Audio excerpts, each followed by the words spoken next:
Good morning. Good morning. Welcome to episode 123. Is it 123? It's 123. How about that? Well, that's fancy. I actually looked ahead of time instead of asking you right after recording. What episode number is this? Mm-hmm. Nice. Yeah. 123. That's a while. I know, right? We've been doing this a little bit. Yeah. For a minute, as they would say. Mm-hmm. I like it. Do you like it? I like it. I'm having fun. All right. Cool. You want to keep doing it? Yeah. Let's keep doing it. Okay. I'll keep doing it. Cool. I've been covering support this week. Ooh. It's been an interesting experience. Joel has been sick, and so Spencer and I have been taking turns covering support. And man, is that a different experience. So has it trucked your productivity or opened your eyes to things?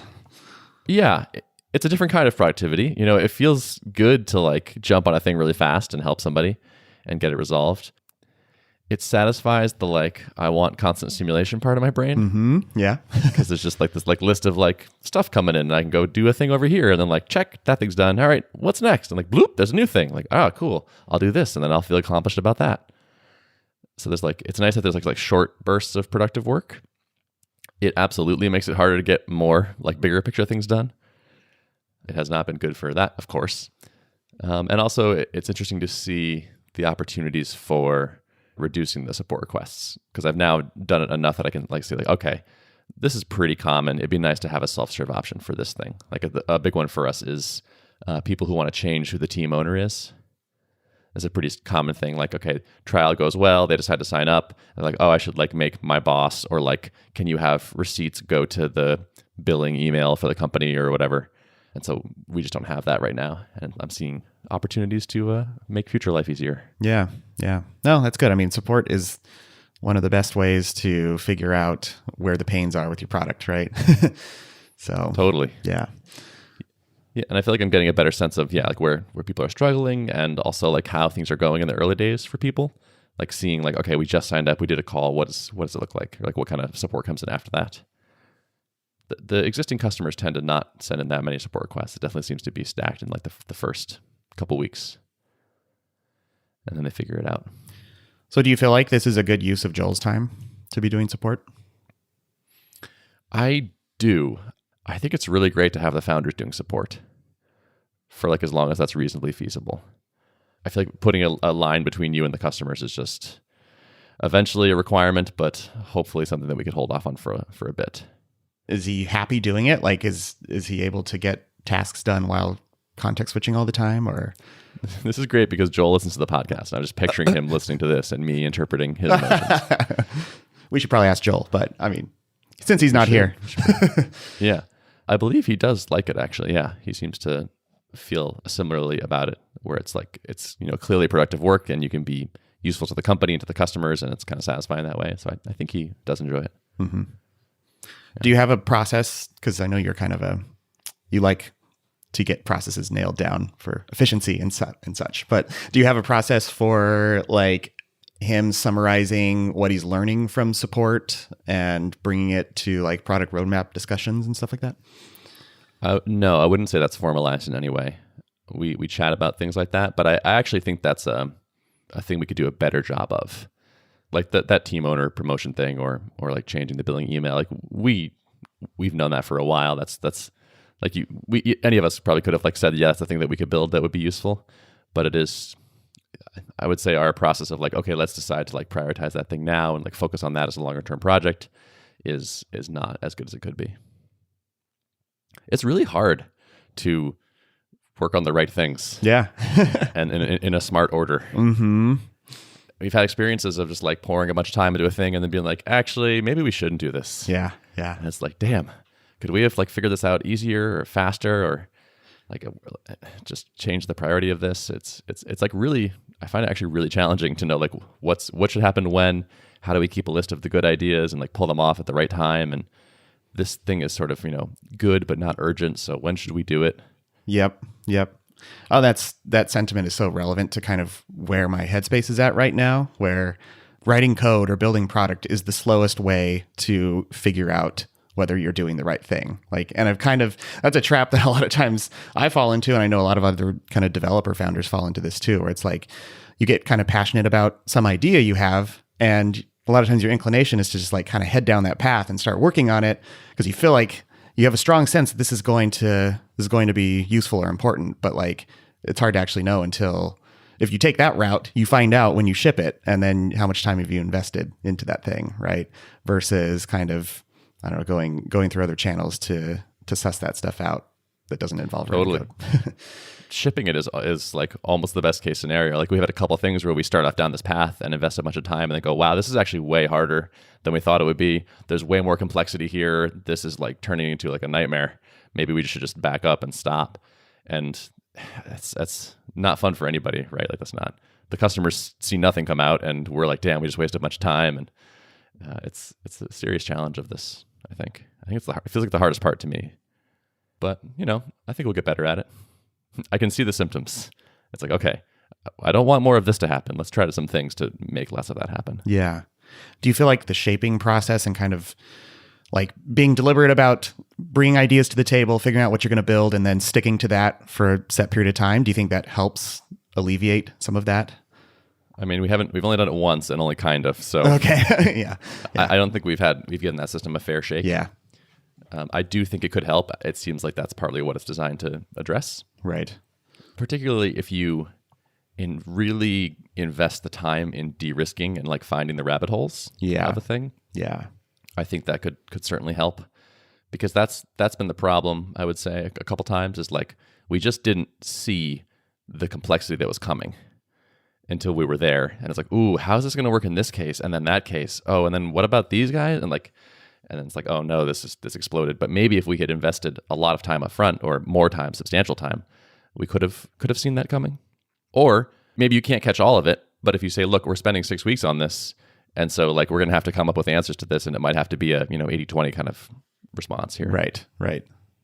Yeah, I think there's something to like not getting too married to an idea or the way you're picturing it playing out too far in advance. That's really hard to do. So I know for myself, like I'll kind of picture like it'd be really cool to have this particular feature built in this way, right? And you can kind of, your mind ends up glossing over a lot of the finer details because you just picture the end state and you're like, oh, it'd be totally amazing. And yeah, I don't think it's going to take that long to build. And like as soon as you become convinced that and excited about building something, you're immediately kind of blind to the realities of it. And a lot of times it's not nearly as good an idea as you thought it was, and it's going to take a lot longer than you thought it was going to take.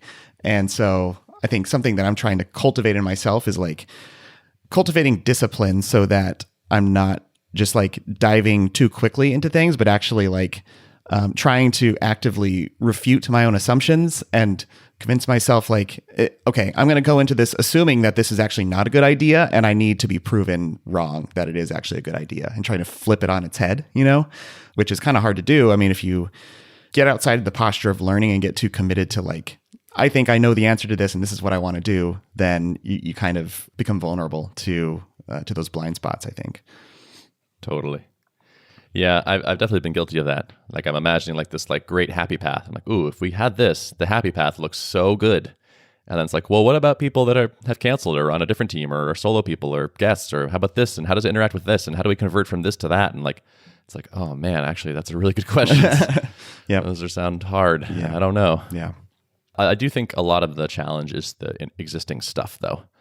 On Adam's podcast, when he had Ryan Singer on, they talked about orthogonality, where they would try to design a new feature in a way that it could be self-contained or sort of didn't touch the existing features when possible.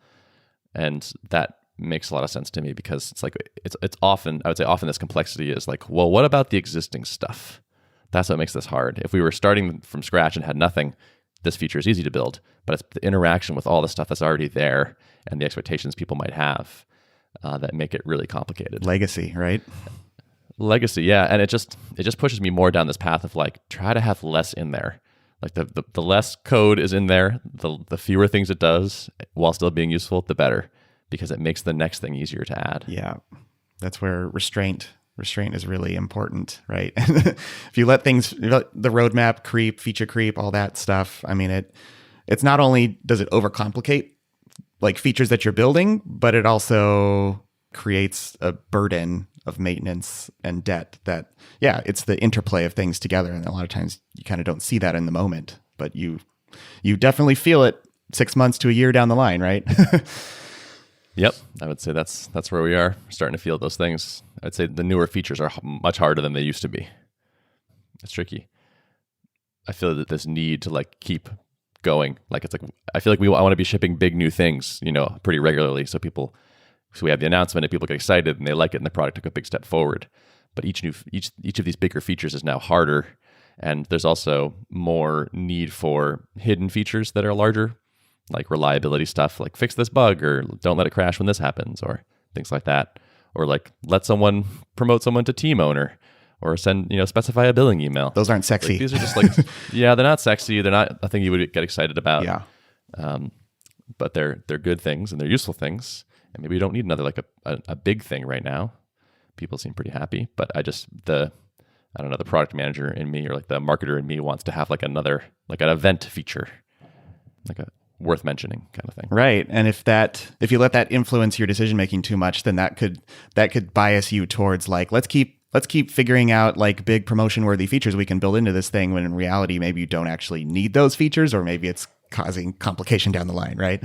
Yeah, well, exactly. Right, exactly. It's just another big feature is more code. Yep. And so it makes the next big feature harder. So it's like, all right, like, do you want to spend that budget now? Right. Well, and a good question is like, how can you make the polishing and the refinement stuff sexy? Like, can you put like right on your homepage, like your latency stats, and then do a big announcement that we shaved 5 milliseconds off something, Yeah, totally. Yep. Yeah. That kind of thing would work. One thing we're looking at doing some new UI designs, and we're trying to add in a little notification icon for changelog stuff. Like, hey, we ship these new features, check them out. And I think that would help, because we actually are pushing new versions pretty regularly, but the things in them are fairly small. But if you didn't go look at the changelog, you might not know that, hey, Tuple's a little bit better than last week. So surfacing those a little bit more, I think, might help some of that. Yeah. Yeah. It's a good thing. So I canceled my Drip subscription. Oh, did you? Okay. Yes.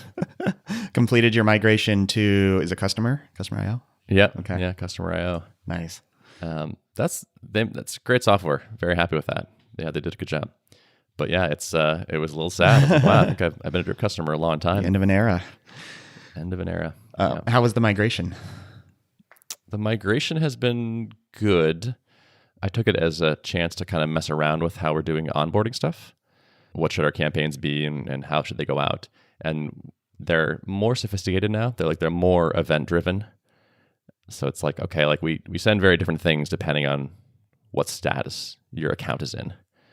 Whereas before in Drip, I never really got that going. It was more simple. So I think these new ones are better.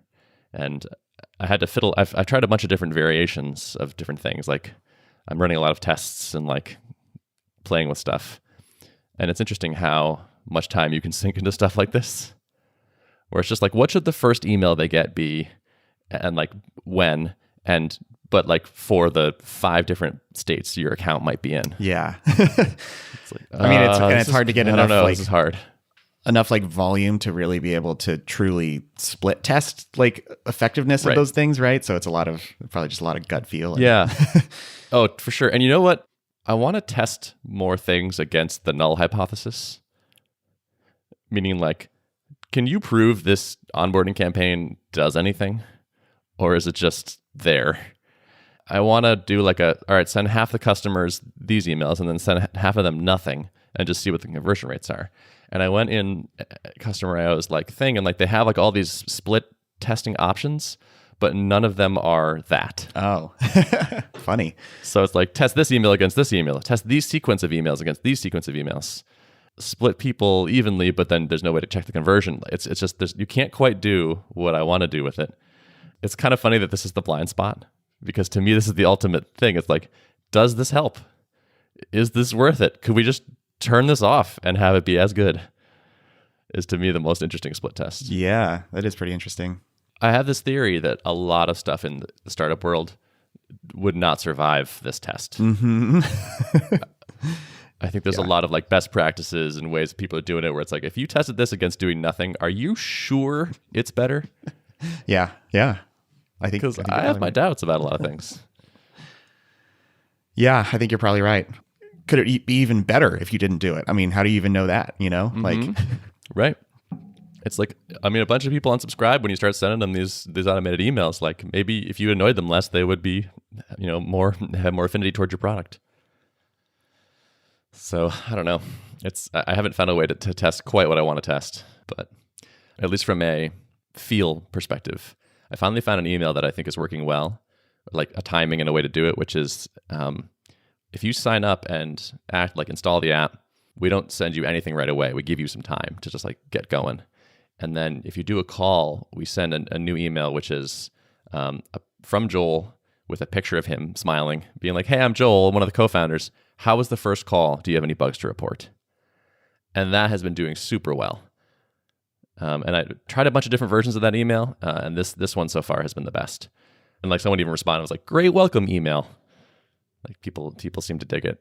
I think the picture thing works kind of really well, actually. Yeah, humanizes I have a theory. Yeah, exactly. There's a person here, and like a friendly looking person. Like, oh, that's Joel. Okay, I know what Joel looks like now.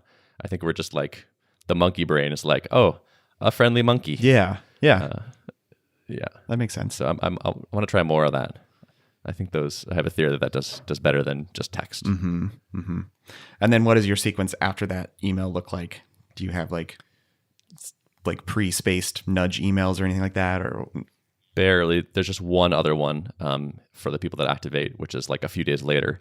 It's kind of like a grab bag of links. It's like, hey, by the way, here's the docs, here's the pair programming guide, here's this podcast. Yeah. That kind of thing. Yeah.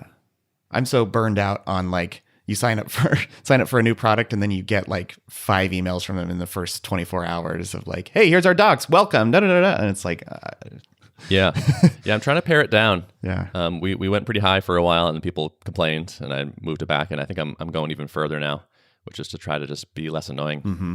Less is more. Yeah, I think so. I could see us going like adding one more thing later, like maybe invite somebody or something like that. But I want to try to just not annoy people. Mm-hmm. Yeah. And I really want to test the null hypothesis here. Mm-hmm. Well, could you do that by just like not sending someone into the top of your like sequence and then kind of just like manually keep track of which ones were sent in there and which ones weren't, and then kind of track conversion rate over time? Yeah, if I want to do manual work, there's a bunch of ways we could do this for sure. Yeah. I was hoping for a sort of in-app way of doing it. Right. But yeah. I do have this idea of a grand experiment that I want to run that I don't know if will ever happen, but I think would be cool, which is basically split half of everybody up and then like don't send any emails or like do any manual work or anything, like just like basically ignore half of the people and like run the other half through the automated systems and I've been doing some like manual reach out to people and saying hi and all that, and just like see like what is this actually getting us? Yeah. It'd be interesting to quantify. Mm-hmm. For sure. I want to do it like, all right, if you have an even team ID, we're going to like just shower you with attention. And if you have an odd team ID, you get nothing. Yep. and just see. But I don't know. We got other things to do too, so right. Who knows if that'll ever happen. Right. I always find the big hang up for me with running like big experiments like that too is like, how do you know which experiment is like feel confident that this experiment could potentially yield the best results versus some other experiment, and you have to be careful running multiple experiments at the same time, right? So I always felt a little bit of paralysis around experimentation. Do you feel that at all? Mm-hmm. Sure. Yeah. Yeah. But I'd rather get some data that is maybe like, not perfect, but like at least have something there. Like, are you saying like prioritizing which experiment to run? Yeah. I see. Yeah. Yeah, I mean, given that I'm not running any right now, yeah, I guess I feel that too. Mm-hmm. Yeah. There's not a lot of science happening, and that makes me vaguely uneasy. It's like, let me try this email. Let me try this. Let me record a new video for every person that signs up. Like, just trying random stuff here and there, and then kind of getting this like feel of like, does that seem to work? Like, it's fine. Like that's, you can get some information from that, and like it probably will work. But there's not like a whole like, are you actually testing this? Like, are you sure this is doing anything? Versus maybe it's hurting. Right. Yeah. Yeah. But I mean, I think something to keep in mind too is that a lot of times, unless you have high enough volume, a lot of times like even a split test at lower volumes is not truly scientific. And if you don't have statistical significance in the true definition of that, then it's still just kind of an art. It's kind of a gut thing, and not a true science thing. So yeah, it may just not be. Yeah, might not be able to do science. Yeah. Until you have big old fat pipe of people coming through the top of the funnel, and then you can really start sciencing stuff. Yeah, sure, that'd be cool. Yeah, hire a science person. Mm-hmm. Hire a scientist. That'd be cool. Yeah. So speaking of doing stuff, I've been recording videos for some of our trials. So my current theory is like people. They like faces. They like buying from humans. And so I've just been, when I see trials sign up, like record a welcome video that's clearly for them and just say hi. And who knows? Not sciencing, so can't prove it's working, but it seems to be going well. People are responding and appreciating it. Also, sometimes responding and being like, oh, actually, we had this problem. And it's like, oh, good. Glad to know about this. Like, let's deal with that problem. So it could be helping stuff at the margin of like people get activated. Mm-hmm. Mm-hmm. Seems like a good thing to do. Do you record a personalized video for them? Like yeah. It's for each person. It pairs well with doing support because it's short tasks and event driven. Shipping like a new feature is hard right now, but recording a 1 minute video for somebody is easier. Yeah. That's cool. But yeah, who knows? It could all be worthless. Yeah. I have a question for you. Yeah. So a lot of things are going well at Tuple. What keeps you up at night? What are you afraid of? What am I afraid of? The first thing that came to mind was just what we talked about earlier, which is that like we're pursuing projects and then abandoning them sometimes, and it's like figuring out a way to get off that treadmill. Like a lot of that is just like my fault as the product manager. It's like, have I really thought through all the things that might be the most important, chosen the priority, shaped that thing so we know what it's going to look like, set a time box on it, like all of that. I think I'm not doing a great job of, and I think that's probably like that to me feels like the biggest weakness at the moment. I think that was literally keeping me up last night, actually, thinking about that. Yeah. How about you? What's keeping you up at night? The last 2 weeks have been a little bit of like a shift in focus. So I have been deliberately trying to just like zoom out a little bit is the way I'm thinking about it. Like I've been for the last several months focused on building Static Kit, getting some tooling out there, getting in front of people. And to date, I still have not found like what's the alignment between the tools that I'm building and the strong burning market demand for a solution for something. Like I'm kind of still in the land of generic tools and not in the land of like this has strong alignment with this particular niche. Product, as I was talking about before, like product is the slowest way to iterate your way to that answer, right? Like building stuff is slow. And so what I've been trying to do is just kind of take a step back and engage with people who are, already in my tribe, who I have access to, the Twitter audience, the personal mailing list, people in Tiny Seed, all the people I have access to basically, and doing kind of more zoomed out conversations around particular challenges they have in their business. And so I reread through the mom test just to equip myself with the right tools to have good, healthy conversations with folks. Yeah, it's partially spurred on by like some of the discussions I had around the Static Kit payment stuff. So like in talking to people around that feature, I started learning about all kinds of like payment related problems that people are having. But it feels like at this point, I don't have complete clarity around like, am I headed in the right direction to solve those pains for those people with the way I have a product built today, or is there some other opportunity that I should be focusing on? If I stay in the realm of like, I'm building tools for static site people, and this is, it's for developers, and like I have this kind of narrow view of what the niche of people I'm targeting should be, then I'm potentially missing out on something tangential but bigger than what I'm working on right now.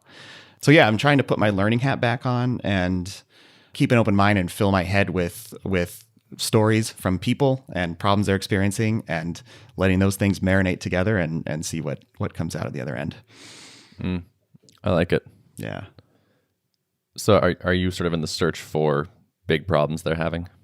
Basically, yeah. And I want to hear, I obviously want to hear these problems not through the lens of like, hey, I'm coming to you with a product and a potential solution for that problem. Do you want this thing? I want to hear the problems unbiased as possible.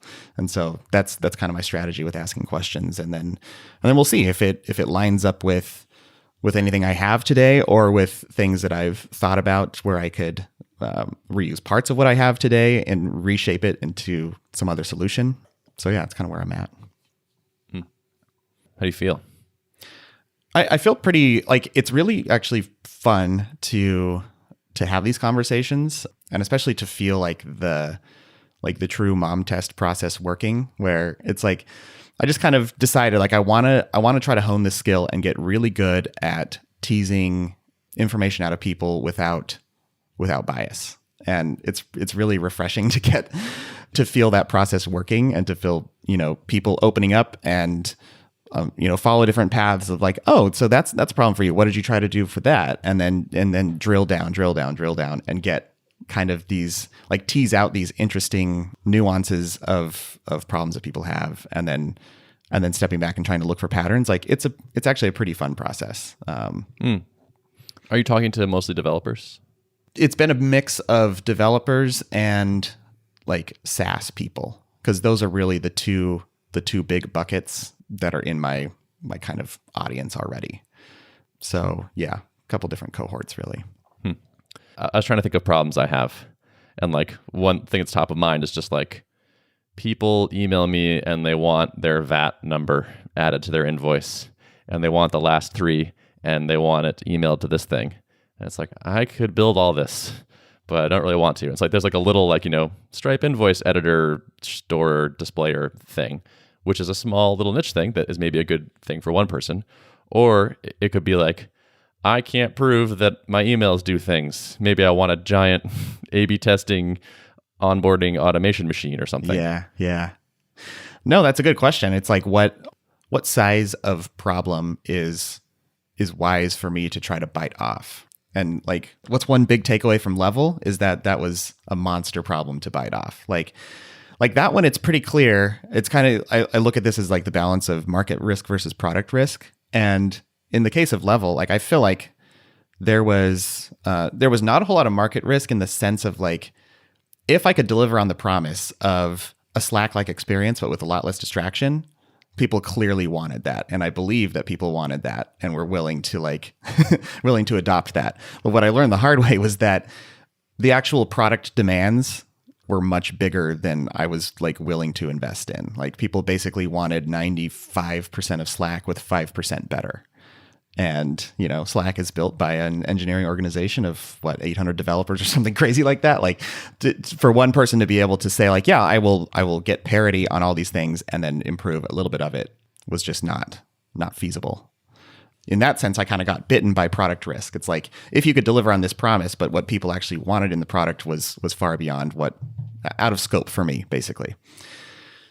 I like the problems that are very product risky, because it's like, if you can just make this amazing thing happen, like if I could instantly give you all the insights you need for, figuring out what's working in your email setup, then I think you would definitely buy that. But it's like, am I capable of doing that? Like, is that a challenge that I actually know how to solve? Right.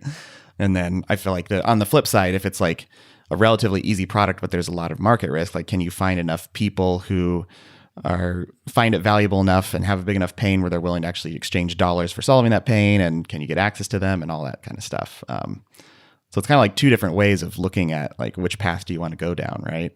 Yeah, I get it. trying to find a group of people that have a strong enough pain. If this were fairly easily addressed by one person in 6 months of solo work, Yes. wouldn't a solution for this exist? Probably. Yeah. Yeah. So maybe it's more like, okay, try to find the smallest niche within a group of people that have pain that you can help 10% of them, or something like that. Mm-hmm. That's a challenge. Would you hire somebody else like Peter, like raise some more money and then like brought on somebody else? Like, would you think about that too? I think I would, but like I wouldn't do that for Static Kit today because it's like I'm still looking for that tight niche, that tight like fit, I guess.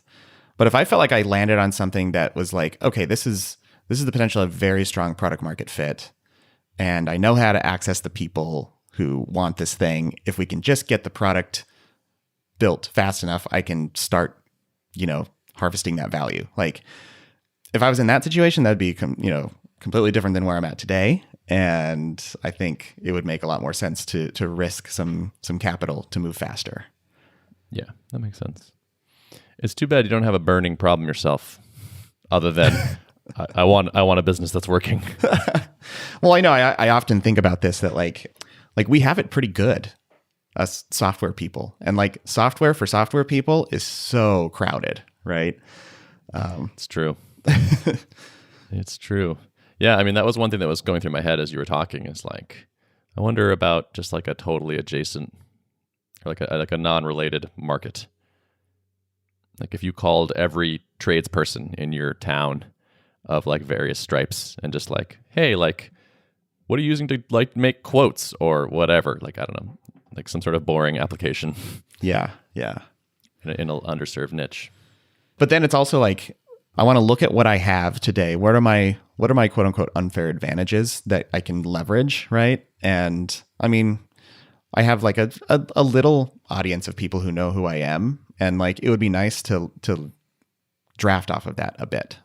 And so that's also, yeah. It's like if I were to go that other route of like some random industry that I don't have access to, I think you would have to have like a co-founder who has deep knowledge in that industry. Or I think that's one way to really increase your odds of success, is if you have someone who has like deep knowledge, has felt the pain themselves, Otherwise, I think you're really fighting an uphill battle. Yeah, sounds hard. Yeah. No easy answers, unfortunately. Yeah, this stuff is really hard.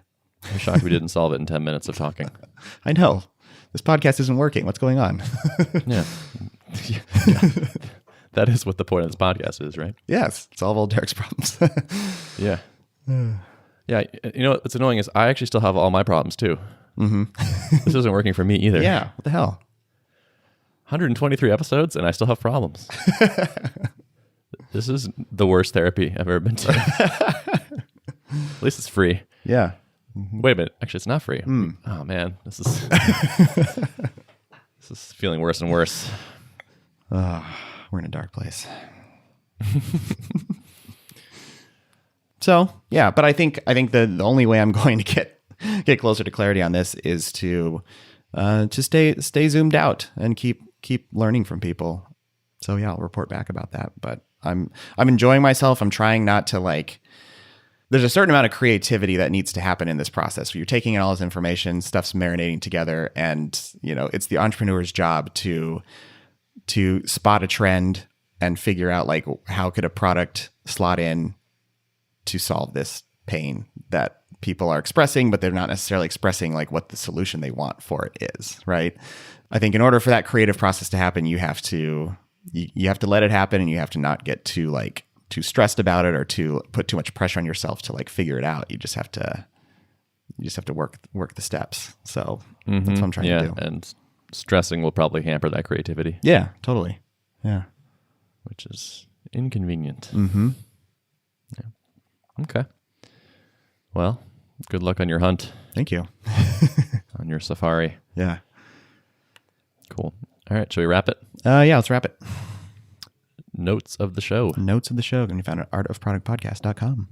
Thanks for listening. See ya.